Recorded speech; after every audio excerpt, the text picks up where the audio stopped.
बारे में तो बताओ। मैं ऑलरेडी बता चुका हूँ यार। फिर से और एक बार इंट्रोड्यूस हो रहा है। सो मैं फिर से इंट्रोड्यूस कर देता हूँ मेरा। Hi everyone, this side Mike, junior level cyber crime investigator and OSINT analyst. मेरा मेन काम यही है। वैसे मैंने अलग से और भी कुछ सीखा है, जैसे मैं और आगे तक सीख रहा हूँ, जैसे जूनियर सिक्योरिटी प्रोफेशनल का काम और वीएपीटी का भी मैं सीख ही रहा हूँ। तो मेरा मेन काम तो सीसीआई का है और ओसेंट एनालिस्ट का है, जूनियर लेवल पर अभी फ़िलहाल। बाद में सीनियर पे भी चला जाऊँगा। तो देखो यार, मैं सिलेबस का तुम्हें थोड़ा सा बता देता हूँ मेरी साइड से क्या रहेगा। ठीक है। तो देखो यार, वल्नरेबिलिटी असेसमेंट और पेनिट्रेशन टेस्टिंग, तो मेन फोकस तो इसमें हमारा पीटी वाला सेक्शन रहेगा, जिसमें तुम मेरे से एपीआई, नेटवर्क और रेड टीमिंग के थोड़े बेसिक सीख लोगे, क्योंकि मैंने भी उतना ही करा अभी। एंड रह गई बात डब्ल्यू की, तो मोस्ट ऑफली मेंबर्स कर रहे हैं यहाँ पर, मोस्ट ऑफली लोग कर रहे हैं यहाँ पर। तो कुछ एक टॉपिक्स ही हैं जो,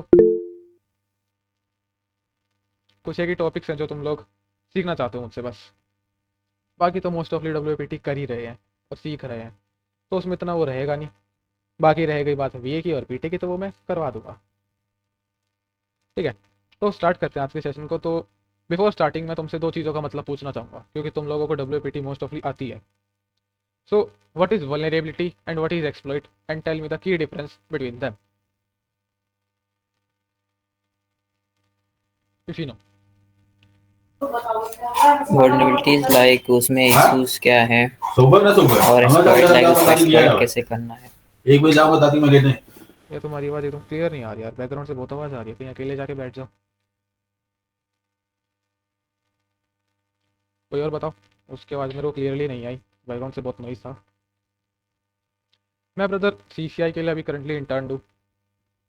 मेरा उसमें ज़्यादा इंटरेस्ट आ गया सीसीआई वाले काम में, साइबर क्राइम इन्वेस्टिगेशन और असेंट एनालिस्ट का। आपका गोल क्या है भाई? अभी तो पता है सीसीआई में काम करना, साइबर सेल में काम करना ऑफिशियली। ओके। कंट्री के साइबर आर्मी में चांस आएगा तो काम करोगे या सिर्फ स्टेट के पुलिस डिपार्टमेंट में काम करोगे? नहीं, मौका मिला तो मिलिट्री लेवल पे भी जाऊंगा। अगर जेल के कौन भाई? तो बताओ difference between vulnerability and exploit, and उन दोनों का मतलब।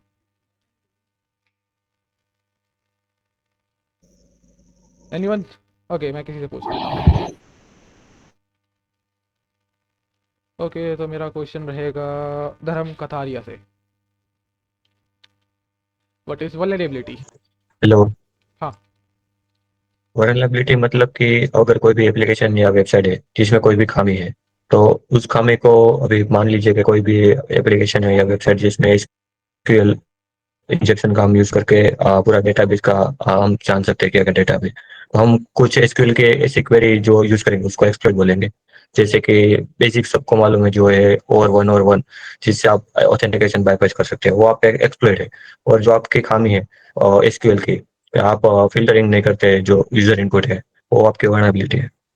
बिल्कुल। एनीवन इसके अलावा कुछ कहना चाहता है अपने शब्दों में? वैसे तो यही था, बट अपने शब्दों में कुछ कहना चाहता हो तो। तो वनरेबिलिटी एक वीकनेस है किसी चीज में या सॉफ्टवेयर में, हार्डवेयर में या सिस्टम में। और एक्सप्लॉइट एक मेथड है जिसे हम यूज करके वनरेबिलिटी का एडवांटेज लेके अंदर जा सकते हैं। Okay, great. Anyone else? Vicky, तुम बताओ, इफ यू नो। नहीं तो मैं वैसे भी बताऊँ भाई, वैसे भी दोनों ने सही बताया। तो कोई नहीं, मैं बता देता हूँ। A vulnerability is a weakness, flaw or gap in a system, application, network और process। क्या लिखा है? vulnerability इक्वल टू जो loophole problem, weak points वही है, एंड एक्सप्लॉइट एक्सेस करना, एक्सप्लॉइट करना।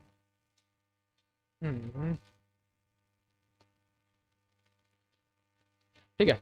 और process that an attacker can use to get unauthorise access और कोज डैमेज। सिंपल एग्जांपल जैसे अभी भाई ने बताया कि एसक्यूएल की मिसकन्फिगरेशन है, जिससे तुम क्या कर पा रहे हो, उसके डेटाबेस को टेक ओवर कर पा रहे हो। सिंपल वही, जैसे कि unpatch software, weak password, misconfigure servers, input field without validation, ये होती है vulnerability. Vulnerability is open backdoor, यानी खुला रास्ता वीकनेसेस के लिए। अब एडवांटेजेस क्या है? Help identify weakness, provide learning and improvement opportunities. देखो टीम्स में काम किया जाता है, ये वाला काम को टीम में किया जाता है। जो असेसमेंट का काम है ये कोई अकेला नहीं करता। ये साइबर सिक्योरिटी का टीम वर्क कोई अकेला नहीं कर सकता, क्योंकि इसमें बहुत सारे डोमेन्स हैं साइबर सिक्योरिटी में। अब इसके डिसएडवांटेज तुम्हें पता है, ये can be exploited bye attacker, जैसे कि एसक्यूएल की मिसकॉन्फ़िगरेशन है, जिस पे तुम क्या कर पा रहे हो, डेटाबेस के नाम देख पा रहे हो, उसमें से डेटाबेस रीड कर पा रहे हो। तो क्या है, हमारी एक डिसएडवांटेज है, वीकनेस है। Can be exploited by attackers, leads to breaches, financial law, जैसे कि ट्रू कॉलर का होता 2019 का डेटाबेस लीक, है ना। तो वो एक मिसकॉन्फ़िगरेशन की वजह से हुआ। डैमेज रेपुटेशन, यानी उनकी जो रेपुटेशन है उस पर भी डैमेज पड़ता है। अगर सिंपल से एग्जांपल के बाद, अगर तुमने बिजनेस खोल रखा है, अब तुमने बिजनेस को अपने इंटरनेट पे लेकर गए, उस पर तुम अब उस पर तुम्हारे बहुत सारे यूज़र्स भी जुड़े, कम से कम 1 से 1.5 लाख यूज़र से भी ज़्यादा हो चुके हैं। अब इनके जो तुम्हारी वेबसाइट है उसमें एक मिसकॉन्फ़िगरेशन है जो तुम्हारे डेटाबेस को या सर्वर को टेक ओवर कर पा रही है, तो तुम्हारे कस्टमर का डेटा लॉस हो सकता है, एंड देन फिर कस्टमर का तुमसे ट्रस्ट भी उठ जाएगा, तो इससे रेपुटेशन डैमेज भी बहुत ज़्यादा होता है। फिर इससे डाउन टाइम भी होता है अफेक्ट। फिर requires time and resources to fix. अब देखो जैसे कि कोई एक वीकनेस है, उसमें पैसा भी फिर बहुत लगता है और टाइम भी बहुत ज़्यादा लगता है उसको फिक्स करने के लिए। चाहे एक छोटा सा लूप होल हो, फिर वो पूरे उसमें बैकएंड में चेंजमेंट करनी पड़ती है उस मिसकन्फिगरेशन को सही करने के लिए, क्योंकि हर एक चीज़ के साथ कोऑर्डिनेट करना पड़ता है, हर एक मैकेनिज्म के साथ। ये नहीं कि जैसे कि एक मशीन है, अब उसके एक पार्ट में दिक्कत आ गई, वो थोड़ा अंदर की तरफ में है, अब ये नहीं कि सिर्फ उसको वहाँ से ठीक कर देंगे, उसको पहले पूरा खोलना पड़ेगा ना, जब जाके उसके अंदर के पार्ट को फिक्स किया जा सकता है, फिर देन उसको रिपेयर करना पड़ेगा पूरा कवर अप करके। तो इसमें पैसा और टाइम दोनों लगता है।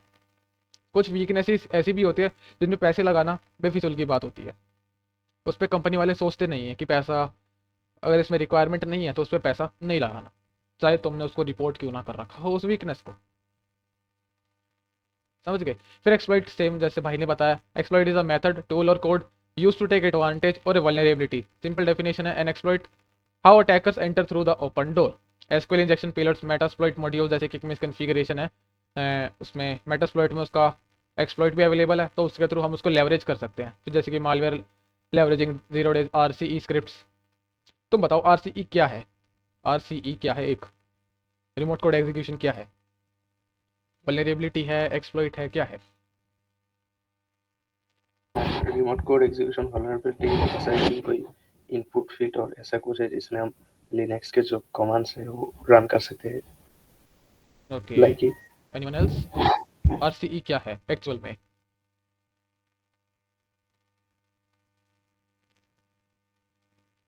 एनीवन? What is RCE? क्योंकि तुमने WAPT तो पढ़ाई है, मोस्ट ऑफली लोगों ने मेरे को बताया है, तो मुझे बताओ RCE क्या है? Vulnerability how? Explain me, vulnerability कैसे है? एग्जांपल देके समझा दो मेरे को। मैं ये नहीं कह रहा कि तो मुझे एक्चुअल उसकी डेफिनेशन बताओ, मैं कह रहा हूँ एक एग्जांपल देके बता दो, कैसा भी एग्जांपल बताओ तो सही, गलत हो या सही हो बाद में देखा जाएगा, वो तो बताओ तो सही, ओपिनियन दो अपना, बताओ बताओ बताओ बताओ यार, ऐसे चुप रह के बैठ जाओगे फिर मज़ा नहीं आता इंटरेक्शन करके। भाई वल्नरेबिलिटी है लाइक बहुत बार वेबसाइट में क्या होता है कि एक फोटो या फिर फाइल अपलोड का ऑप्शन होता है, सो उसमें अगर प्रॉपर सब कुछ ना हो, लाइक फाइल एक्सटेंशन ब्लॉकिंग वगैरह वगैरह, लाइक मलिशियस फाइल अपलोड करके हम अपन लोग उसमें आरसी ले सकते हैं। RCE ले सकते हैं, RCE यानी रिमोट एक्सेस लिया, डायरेक्टली तो रिमोट एक्सेस नहीं लिया ना, तो किसी एक मिसकन्फिगरेशन की वजह से लिया ना, किसी एक मिसकन्फिगरेशन की वजह से तुम उसका रिमोट एक्सेस ले पाए, लेवरेज हो पाया रिमोट एक्सेस के लिए। तो डायरेक्टली रिमोट एक्सेस एक वल्नरेबिलिटी नहीं है, वो किसी एक तरीके से हम उस तक पहुंच पा रहे हैं, रिमोट एक्सेस तक। मलेशियस पेलोड या बिल्कुल, मलेशियस इनपुट के थ्रू जो एग्जीक्यूट कराता है हमारे रिमोट एक्सेस की कमांड को। तो डायरेक्टली रिमोट एक्सेस को वल्नरेबिलिटी नहीं कह सकते, तो किसी एक तरीके से हम उसको ले पा रहे हैं किसी अदर वल्नरेबिलिटी के थ्रू, जैसे कि अभी भाई ने बताया कि फाइल अपलोड के थ्रू। तो फाइल अपलोड की जो मिसकन्फिगरेशन है जिस पे हम कुछ भी अपलोड कर पा रहे हैं, उस मिसकन्फिगरेशन के थ्रू हम उसका रिमोट एक्सेस ले पा रहे हैं। फिर इमेज अपलोड की बताया, या फिर इनपुट वैलिडेशन नहीं हो पा रही, तो वो एक तरीके से हम उसका रिमोट एक्सेस ले पा रहे हैं, यानी वो मिसकन्फिगरेशन के थ्रू। डायरेक्टली रिमोट एक्सेस थोड़ा ना ले सकते हैं, ले सकते हैं बताओ? जैसे कि रिमोट एक्सेस तो SSH के थ्रू भी लिया जा सकता है, FTP के थ्रू भी लिया जा सकता है, लिया जा सकता है कि नहीं? SMB के थ्रू भी लिया जा सकता है ना? अब इसके एडवांटेजेस सिंपल से हैं, जैसे कि test for defence effectiveness, use in penetration testing, ये तो सिंपल है वही। अब देखो इसके सिंपल सा की डिफरेंस यहाँ देख लो, डेफिनेशन इसकी तुम्हें पता है, वल्नरेबिलिटी की वीकनेस या फ्लॉ। फिर इसका एक्सप्लॉइट क्या होता है, tool method to use that weakness to leverage that weakness to something big. Role इसका सिंपल है, passive and active. Example unpatched OS और code abusing the unpatched OS. Simple जैसे कि मिसकॉन्फ़िगरेशन ले सकते हैं, एक सर्वर का आउटडेटेड वर्जन है, लेट्स से कि वर्डप्रेस का एक आउटडेटेड वर्जन है 4.2.3, एक आउटडेटेड वर्जन है, एक किसी पर्टिकुलर वल्नरेबिलिटी से अफेक्टेड है वो। अब एक्सप्लॉइट क्या करता है, उस वल्नरेबिलिटी के लिए कोई हमने एक ऐसा कोड लिखा हुआ है जो उसको एक्सप्लॉइट कर सकता है किसी अदर वल्नरेबिलिटी में, तो वो एक एक्सप्लॉइट है, किसी एक जरिए के थ्रू, एक जरिया कह सकते हो तुम उसको। डिस्कवरी अपन कर सकते हैं वल्नरेबिलिटी को स्कैनिंग एंड ऑडिटिंग, यानी वल्नरेबिलिटी को तुम ऑटोमेटेड टूल्स के थ्रू स्कैन कर सकते हो, जैसे कि एक्यूनेटिक्स हो गया, ओपनवेस हो गया, निक्टो हो गया, इसके थ्रू तुम वल्नरेबिलिटी को डिस्कवर कर सकते हो। बट एक्सप्लॉइट को तुम्हें उसको वेरीफाई करना पड़ेगा मैनुअली, प्लस उसको टेस्ट करना पड़ेगा मैनुअली। समझ गए कितना? इसमें कोई डाउट अब तक जो बताया? नहीं, सब क्लियर, इस समझ में। अब वल्नरेबिलिटी में पोटेंशियल डेंजर होता है, बट एक्सप्लॉइट से उससे ज़्यादा दिक्कत होती है। एक्चुअल अटैक एग्जीक्यूशन एक्सप्लॉइट के थ्रू ही किया जाता है, जैसे कि पेलोड्स के थ्रू या कोई मॉड्यूल्स के थ्रू इसको एक्सप्लॉइट किया जाता है, पाइथन स्क्रिप्ट के थ्रू। अब इसकी सिंपल सा फिक्स है, जैसे कि पैच कन्फिगरेशन, उस मिसकन्फिगरेशन या जो भी दिक्कत है उसको पैच कर दो, या उस रिमूव एक्सप्लॉइट या पैच कर दो वल्नरेबिलिटी को। जो एक्सप्लॉइट है या तो उसको ही हटा दो इंटरनेट से, या फिर उसको पैच ही कर दो वल्नरेबिलिटी को, जिस एक्सप्लॉइट से वो वल्नरेबल था। ओके, तो इतना तुम समझ गए होगे कि वल्नरेबिलिटी क्या होती है और एक्सप्लॉइट क्या होता है। अब बात करते हैं VAPT की। ठीक है, VAPT की, vulnerability assessment and penetration testing, यानी इसमें दो टर्म्स है, VA एंड PT, दोनों अलग अलग टर्म है। Okay, so VAPT it identifies weakness and then test exploit them to measure real world risk. दोनों को मिला के मैं बात कर रहा हूँ। VAPT जैसे कि एक भाई ने बताया था SQL की क्वेरी के थ्रू, एक मेरे को एग्जांपल दिया था। अब जैसे कि कोई एक वेबसाइट है, उस पर वो SQL से वल्नरेबल है। ओके, तो मैंने VAPT जॉब के लिए हायर्ड हूँ, VAPT रोल के लिए, तो मैंने उस पर ऑटोमेटिक टूल्स का इस्तेमाल किया। फर्स्ट ऑफ ऑल तो ऑटोमेटिक टूल्स आते हैं जो एंटरप्राइजेस ले भी लेते हैं अपने बजट के अकॉर्डिंग टूल्स को, तो मैंने उन टूल्स का इस्तेमाल करके मैंने असेसमेंट परफॉर्म किया। ठीक है, तो असेसमेंट परफॉर्म करने के बाद मेरे को पता चला भाई ये एक सिक्योरिटी इशू है। फिर उस सिक्योरिटी इशू को मैंने मैनुअली कंफर्म किया और उसको रियल वर्ल्ड रिस्क पे मेजर करके देखा कि अगर ये एक्सप्लॉइट होता है किसी के थ्रू, कोई करता है इसे, अनऑथराइज एक्सेस ले लेता है इस चीज़ का, तो कितना रिस्क हमारी कंपनी पे आ सकता है। समझे? तो इसको काउंटर करने के लिए VAPT का रोल है, सिंपल सा उसका मतलब है। पर्पस VAPT का क्या है, find weakness before attackers do, यानी तुम उस वीकनेस को ढूंढ दो अटैकर से पहले। मेजर सिक्योरिटी स्ट्रेंथ, अपनी सिक्योरिटी स्ट्रेंथ को देखो, जैसे कि हर जगह पैरामीटर्स वगैरह जो भी तुम्हारे डोमेन पे है वो सही है या नहीं। फिर अंडरस्टैंड रियल वर्ल्ड इम्पैक्ट, अब तुम देखो जो तुम्हें सिक्योरिटी इशू मिला है, जो तुमने फाइंड आउट किया है, अब तुमने फाइंड आउट किया कैसे भी, उसका रियल वर्ल्ड इम्पैक्ट देखो कि क्या उसके बिजनेस पर इम्पैक्ट पड़ सकता है। लेट्स से कि तुम बग बाउंटी करते हो, जैसे कि उस भाई ने बताया कि मैंने 50+ रिपोर्ट्स किया।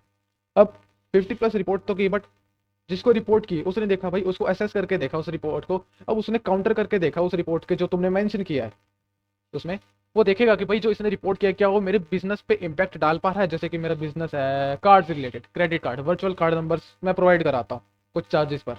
अब जो रिपोर्ट उसने करी है मेरे को, क्या उससे मेरे बिजनेस पे इम्पैक्ट पड़ता है, उससे रेपुटेशन पर डैमेज पड़ता है? अगर नहीं पड़ता तो वो उसको इग्नोर कर देगा रिपोर्ट को, या उसको सिर्फ इंफॉर्मेशनल सिक्योरिटी इशू में कंसिडर करवा देगा।